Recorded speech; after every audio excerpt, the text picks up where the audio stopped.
apa-apa. Sira wenang ngelingake supaya nanjakake kabisane kanggo murakabi marang wong akeh. Nanging pintang panguwasaning Hyang Kang Maha Agung aja pisan-pisan sira nyedhaki wong bodho kang sok peminter. Yektine bakal mbebayani Ger Sitijo. Aduh Kanjeng Ibu sembah kula nistaken dawuh paduka Kanjeng Ibu. Malestunipun malih-malih menapa Duh Ibu? Badhe wonten gembolaning raos kula ingkang badhe kula unjukaken wonten ngarsa paduka Kanjeng Ibu. Sira bakal matur apa kula Sitijo? Ibu.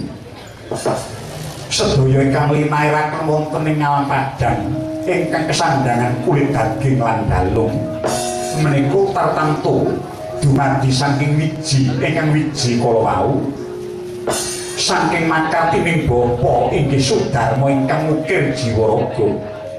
Mila Kanjeng Ibu wonten suka naming penggalih menawi boten ngribeti raos paduka Kanjeng Ibu mbok inggih tumunten kaparma paring dawuh menggah sinten Sudarma ingkang ukir jiwa raganing Sitijo Ibu.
Nanti kaya kadodok ing brojo lumit dadane pun ibu barang sira ngucapkan kaya mengkono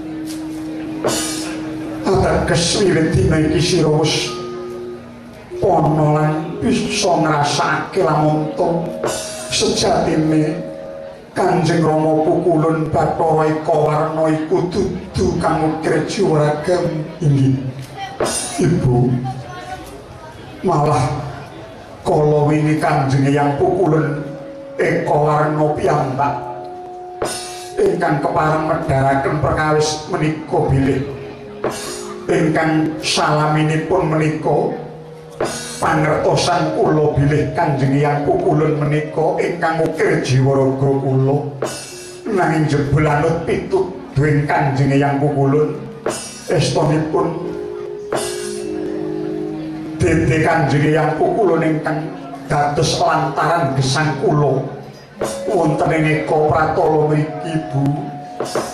Anakku kira anakku iya kaki waleh-waleh opo saya tine lakon nalika semono ingkang dadi paseksen tumedhak ing wiji sejati ingkang ana ing kandhutanipun Ibu. Monggo wae kula samengko ramanto wis kundur marang kayangan Nguntara Segara. Upama ta sira banjur ngawawu Sudarma, iya yen ta tinampa pisuwanmu yen ta ora, apa ora jeneng bakal ngrekasake atinira Sitijo. Duh Kanjeng Ibu, yektipun sampun nama limrah menawi setunggaling titah menika kedah mangertos larah-larah ing sejarahipun. Mila saking menika Ibu, kula boten badhe jeh kangelan lan kula badhe nampi kanyatan menapa kewala saking Jawata ingkang kepareng sampun nedhakaken dhateng kula gesang wonten ing alam Padang ngriki Bu. Manguwung wang-wang mangeni ana ing nala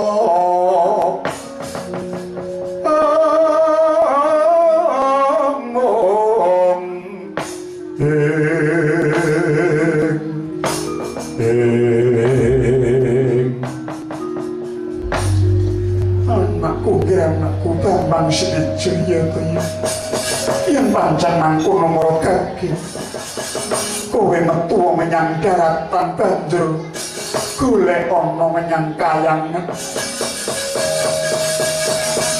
golek ana menyang kayangan junggring saopo nyuwuna pituduh marang para dewa marga pun ibu dina iki ora wenang nemtokake gumantung para dewa nggone bakal nanggapi apa kang dadi pamintanira kaki Bambang Sutejo. Ibu menawi tekel ngaten kula ngaturaken genging panuwun malah kula daya-daya nyuwun pamit so nyuwun tambahing pangestu paduka Kanjeng Ibu saged tulada ing kalya kula saged pinanggih kaliyan Sudarma kula.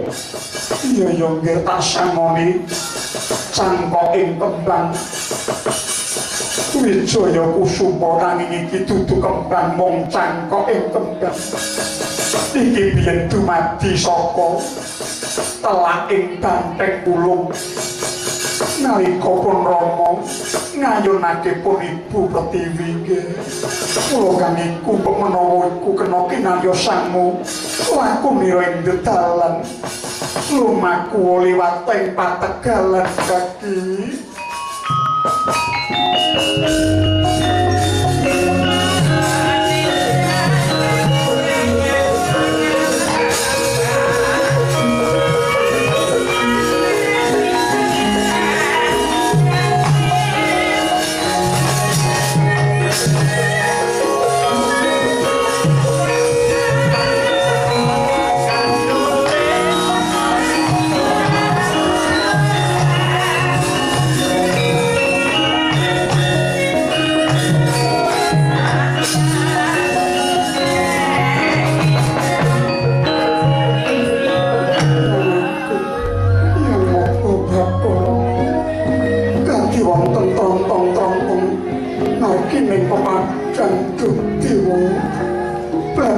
Jagat ingkang waosi langit lan bumi mugi kasembatan setyanipun yoga kula kinasih Bambang Sutejo kaki tak balang puja sesanti muga-muga rahayu lakumu sak dalan-dalan ger Sutejo.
pangawasan Mindha Keswalukar Mindha Keswalukar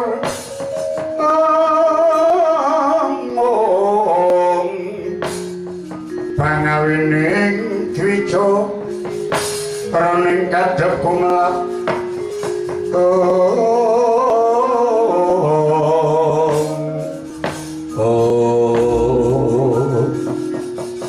ya jagat aku iki aku jumendul metu saka ing bumi lha kok dadi ana ing pinggir Benawi sapinggiring kali iki kaya ana sarupaning sesajen ingkang dumadi saka ancak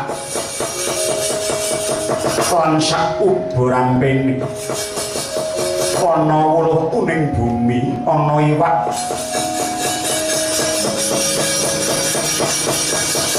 ana ingkung dara ana ingkung ayam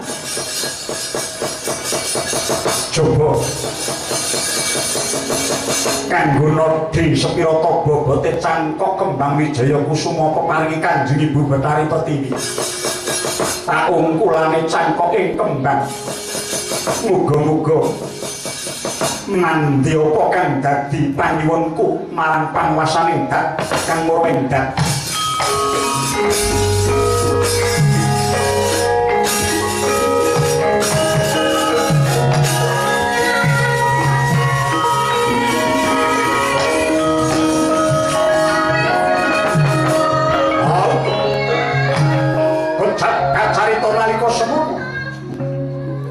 Sigrinasta cangkok ing kembang Wijaya Kusuma nenggih peparing ingkang Ibu Betari Pertiwi nyotongi tapi-tapi ana cahya murut ingkang mijil saking dayaning cangkok kembang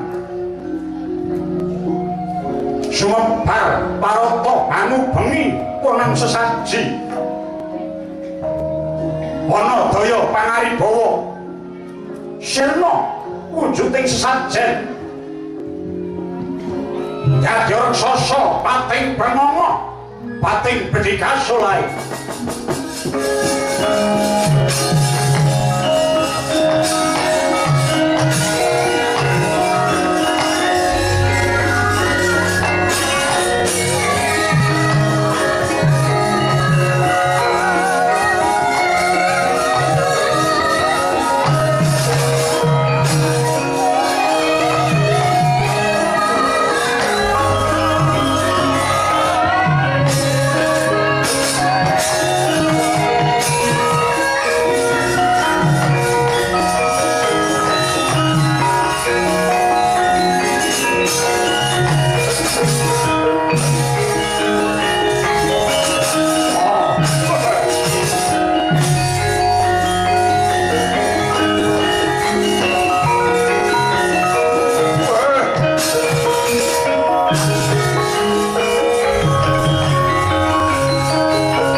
Guru bangsa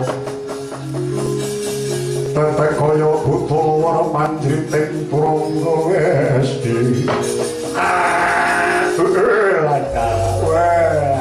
Raden Atuka sapa Raden aku iki sapa lan patuka sapa wae aku sapa Raden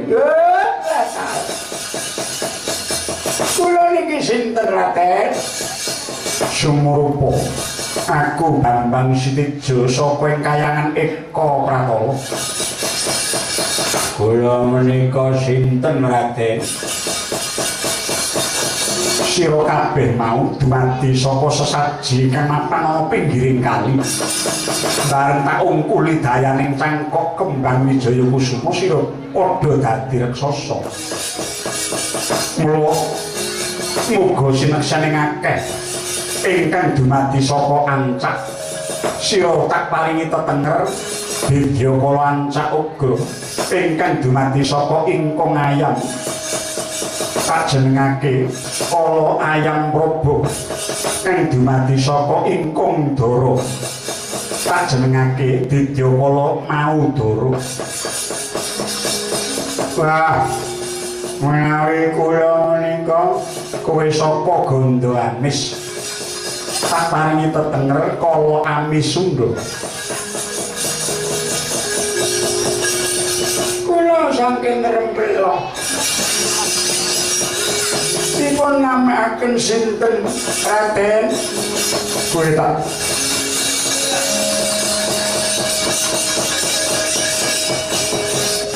kongkon golek jeneng dhewe.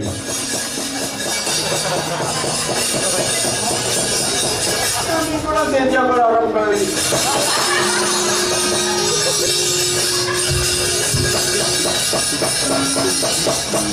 Wah, menawi mekaten bejo kemayangan dene kula menika namung wujuding sesajen ingkang mapan wonten pinggiring lepen teka kula saged dados gesang ngeten menika.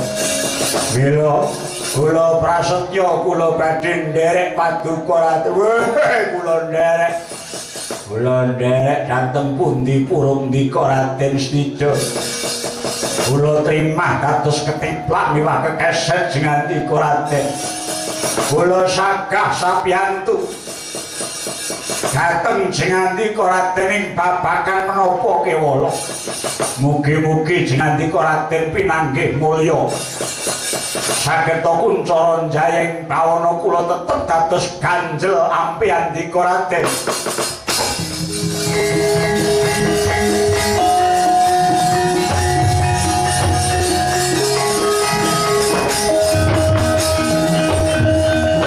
Syukur mangayu bagya sekedhik jumurung yen to mangkon. Aku lumaku tanpa kantha lan tanpa kanthi. Sedyaku bakal munggah marang kayangan Junggring Saloka. Mergo aku kepengin ngawawu Sudarma sapa ingkang ngukir jiwa raga. Waduh, menawi mekaten kula nderek Raden. Nggih, kula nderek. Kula nderek Raden. Kula inggih tumut Raden. Ya kabeh tak lilan. Mara gagayuh tutna laku jantrak.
Budine kang den bawan ora pati nduga ngono iki ana Garuda ingkang setengah mati rojah rajeh tatune arang kranjang Ancak Ugra kula wonten pandika ngadhawuh Raden Kinaryana dikasetening cangkok Wijaya Kusuma coba tak ungkulane cangkok ing kembang.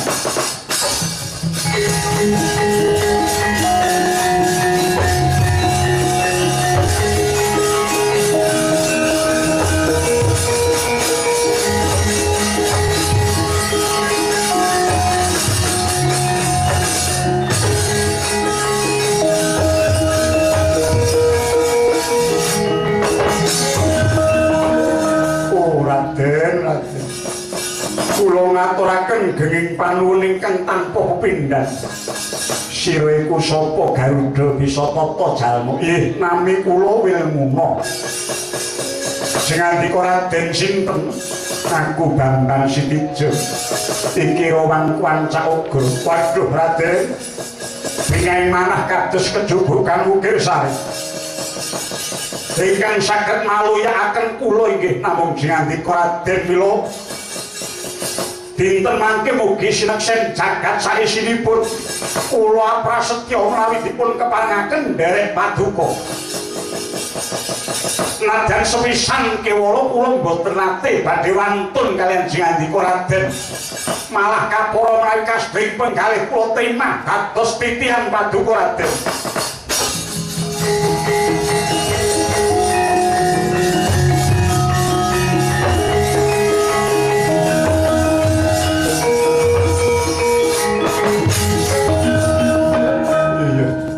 Garuda Wilmuna tak trima banget. Sayetine tekad ora kepengin gawe kapitunan marang sapa wae nadyan to sira sipating kewan nanging kabeh mau tuwa saka lilaning atimu nggonmu kepengin dadi titianing Raden Sitijo. Yo, aku ora bakal kabutan. Mara gage aku umbul ning gegono aku bakal munggah marang kayangan Junggring Salaka. Monggo swawini teh wonten ing gigir kula Raden.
Dewi saya Indriyaksa Sura Maruta Pawana Bono Margono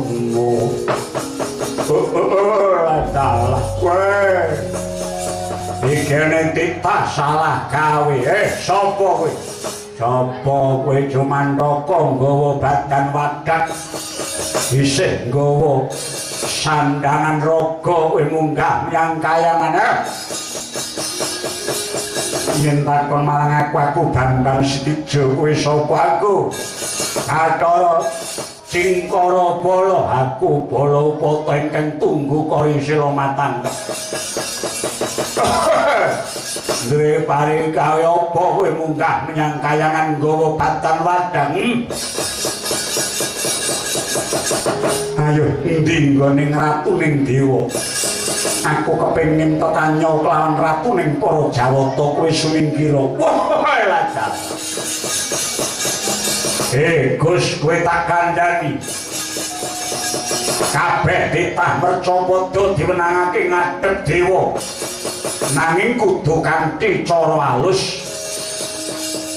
Karo meneh titah sing bisa ketemu kelawan Jawata iku mung titah ingkang kinasih. Dasar gede darmane akeh lelabuhane tumraping jagat saisine. Ing atase kowe mung patang sepata teko ing kene nggawa raga. Ora kena kowe kudu bali. Ayo bali yo. Dewa mesti ora gelem nampa tekamu. Ayo bali opo? Bendeng langit lan katon lir sanging alis.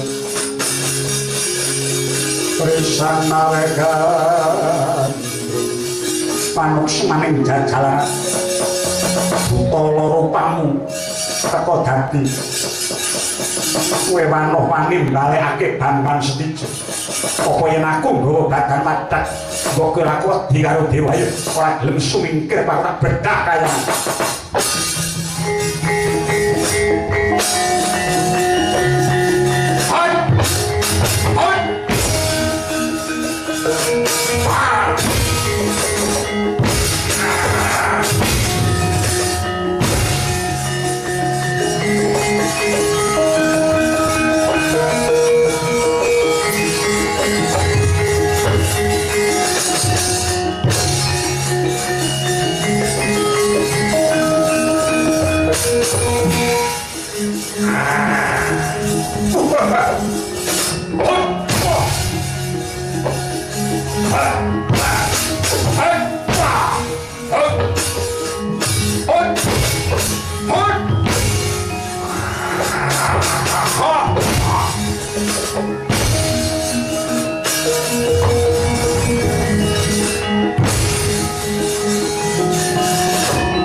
Bambang Setijo ana daya pangarep labet Bambang Setijo ngesti pusaka peparinging ibu cangkoting kembang Wijaya Mulya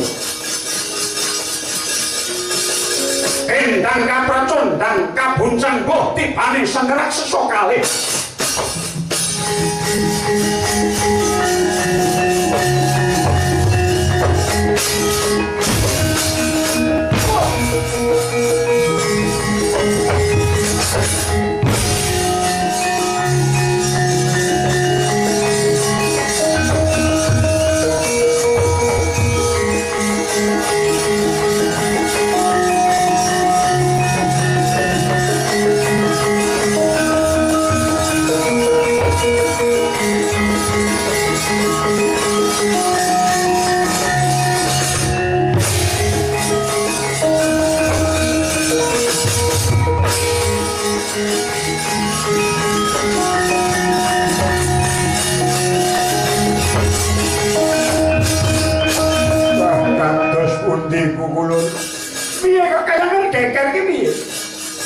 wonten lare nami Bambang Setijo pamer kadedayan wonten mriki Bu Kulun.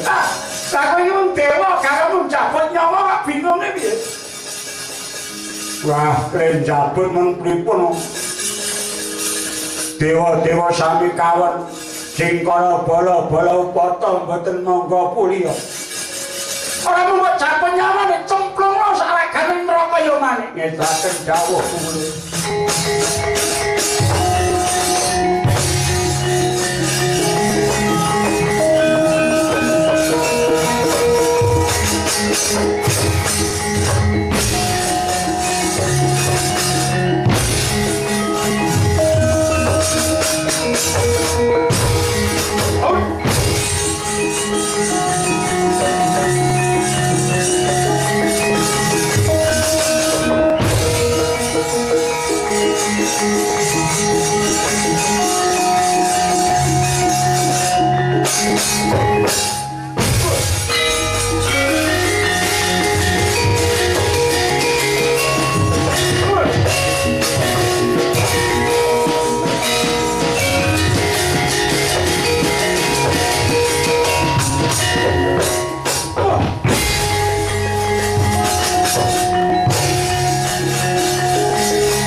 tumuruk bating jedor gegiri sindut panas bledos umuk mumpal geni kaya tumumpan mulak-mulak bandilat nganan ngirit panase kaya bisa nglebur jagat neraka yo mani yo kawah condro di muka krida kacemplungan anggane sang Sitijo kadya gumeger gawe geger labetatan bisa lebur teguh santosa sembodo dodo baune kadi den kakak salirane berkakak jumangkat ronggak yo mentas minggah kalia solair kiprah saya wimbo kakak kadya bina mana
titah ulun nggih Sitijo ulun diwataning para dewa Bathara Guru ya Sang Hyang Giripati ya Jagatnata ya ulun Bathara Narada kami tuaning para dewa nggih ulun pangabekti kula kunjuk sandhaping pepodo ya tak tampa gawe bangsa Kakang Narada unapi wonten dawuh hadi menika wonten kaelokaning kawontenan déning Sitijo kacemplungaken wonten ing naraka ya mani boten saged geseng dados awu malah sembodo dodo gawipun kawis tinapung cara hadripun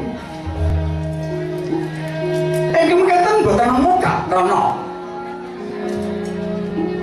ulun sampun nekseni piyambak nalika semanten bilih Sitijo menika ingkang menang anggaduh aji Pancasila kejawi menika ugi wonten kulekaning kasekten kinten kula nggih napa wonten angganipun Bambang Sitijo adi inggih mila saking menika Kakang kula aturi nekseni rene nyatanipun Sutijo nggih Sitijo boten lebur wonten ing naraka ya mani ulun paringi tambah tetenger Raden Narakasura Kakang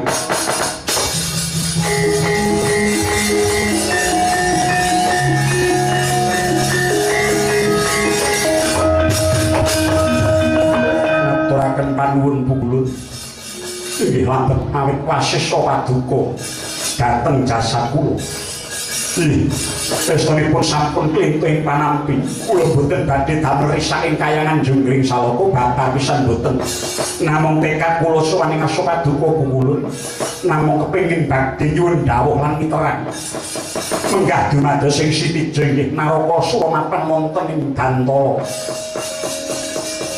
mesthenipun kula boten namung linairaken dening Kanjeng Ibu Betari nanging ugi wonten Sudarma ingkang ukir jiwa raga kula ingkang menika dhuh pukulun sampun ngantos dirgama Samburunggilan tidha-tidhing penggalih tumunten paring dawuh sinten sejatosipun Sudarma kula pukulun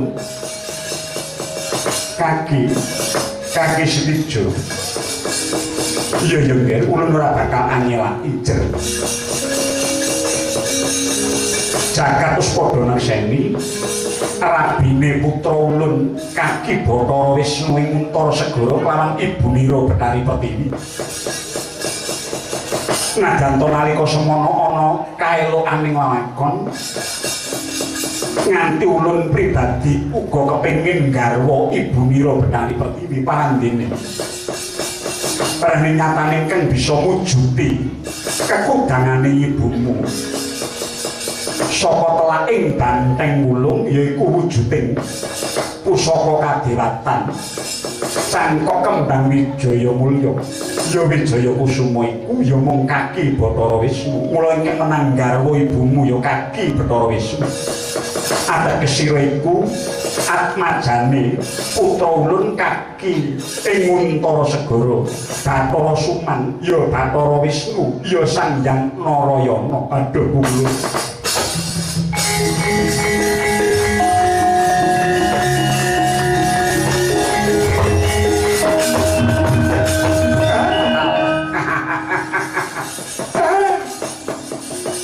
terang terwata ya nggih monggo ingkang dadi lantaring ulunmu ning Padang iku kaki Bathara Wisnu nggih Sinijo nggih ngaturaken panuwun pungulun ya mung kuciwane ing titi mangsa iki kaki Wisnu wis mercapada samangka wis nitis marang Nalendra Binatara ing Ndarawati yaiku kaki Prabu Sri Bathara Kresna ya Sinarayana. Mula kang sapa iku nggih sira baliya marang Marcapada ulun wenangake ngawusu dharma marang negara Ndarawati. Nanging ora gampang kelakone awit Sri Bathara Kresna iku titising Bathara Wisnu lan ratu ingkang titing pamawas dasar kondang kaloka ing Tribawana. Saka pangrasa ulun ora gampang sira ngaku dadi anaking Ratu Ndarawati. Ulun menawi tetela mekaten kula nyuwun pangestu ulun.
mencorong bayane aku Raden Narakasura ya Bambang Sutejo kowe sapa Ratu Traju Trisna Prabu Bumantara mabake kridaku pernah apa kelawan Ratu Ndarawati Kresna kae wong cilik nyatane wis tutup seketeng gua ayo koncakan sing jero kon bete sing kandel tak kantole kapurancak kowe bisa mbondo Ratu Ndarawati yen wis nglangkahi bangke ning Narakasura ilang nyawamu hak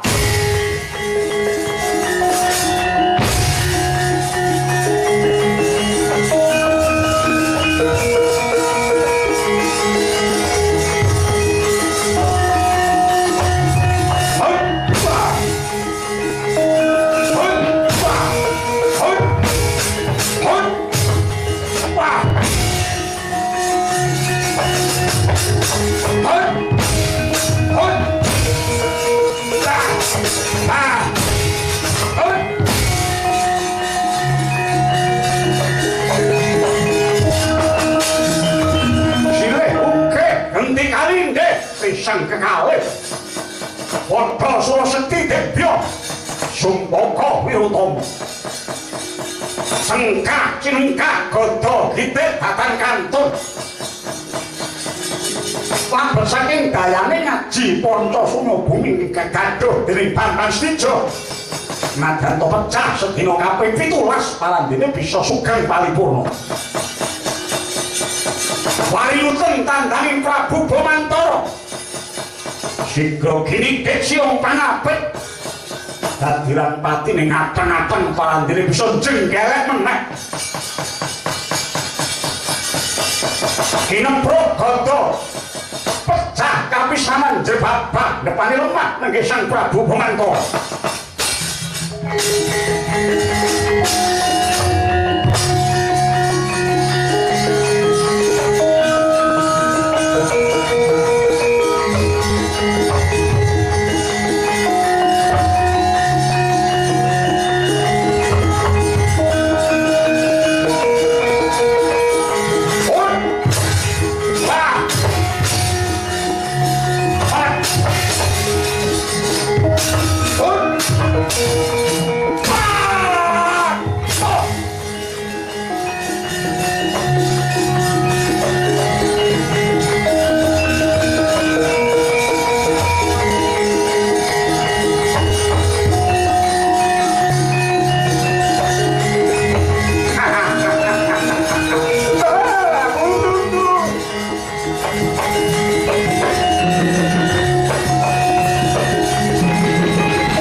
bakal ninggal anjaran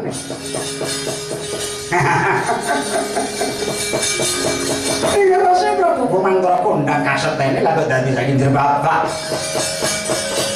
orang mindo kali mereka saka kridamu garis nijaya Narakasura pukulun paduka panrawuh Maya ya ulun mengestoni saking Dirgantara rumangna kumrasa ing ngawiyat kae Widodara karo Widodari nawurake kembang padha memuja memuji merga saka ungguling yutamu nggih duh pukulun lampan menapa ingkang sinandhang Ndrawati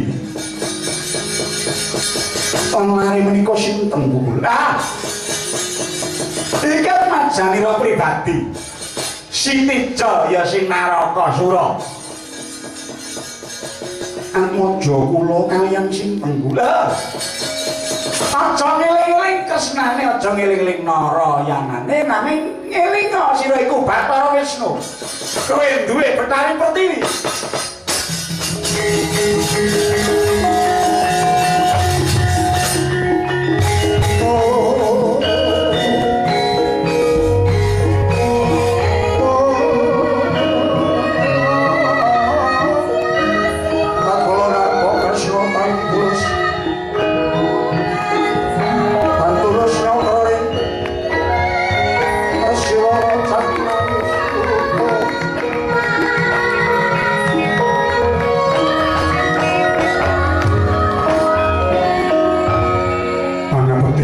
kunjuk wonten sandhaping padha paduka Kanjeng Rama Prabu. Iya. Kanthi Narakasura iya Sitija tak tampa gawe bonto. Pukulun, piye gak Kresna? Iya. Sanes bombong rasing manah kula dening kula nampi dawuh paduka mekaten bilih. Sitija inggih Narakasura menika tansih turas. Iya Pukulun, badhe kula tampi kanthi agening manah kula.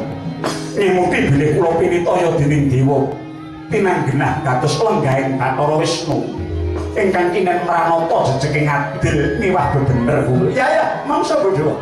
Monggo iki ngene ya Ger Narayana. Ih kados pundi kula ning ingkang bisa madhangake lelakon Ndrawati iki ya mung anakmu Sitija kanthi patine Prabu Bomantara. Mula kang itu makutane Prabu Bomantara bakal tak pasang ning mestakaning anakmu Bambang Stijo.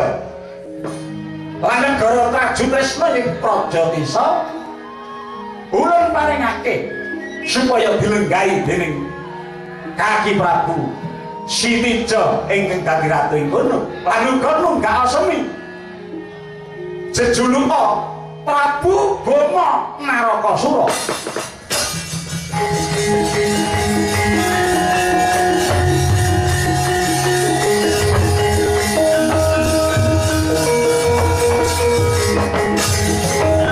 Ngaturaken panuwun bulut. Ya. Monggae iki sing ana wadya balane ingkang durung pralaya yaiku Patih Wasesaning Praja ing Prajatisa ing Trajutresna ingkang aran Pancatnyana.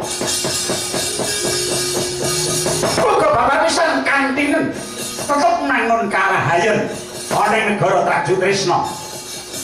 Manjing dadyawan kamu nggih Sitijo ngaturaken gering panuwun. Kresna wonten dawuh kula. Titi mangsa iki amarengi padhanging lakon Ndrawati padha mamuja marang dewa ingkang watak Nawasana. Brahmareh manuswa humyung handreng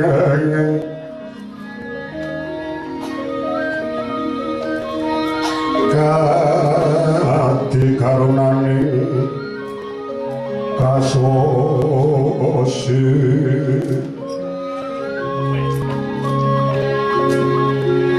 aneng marga hamalakun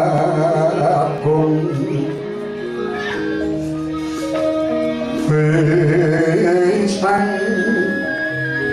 kondo astrat moco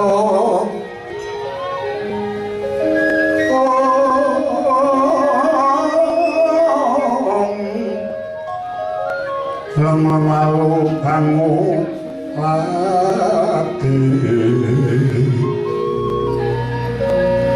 Surya mangrang samaya Yus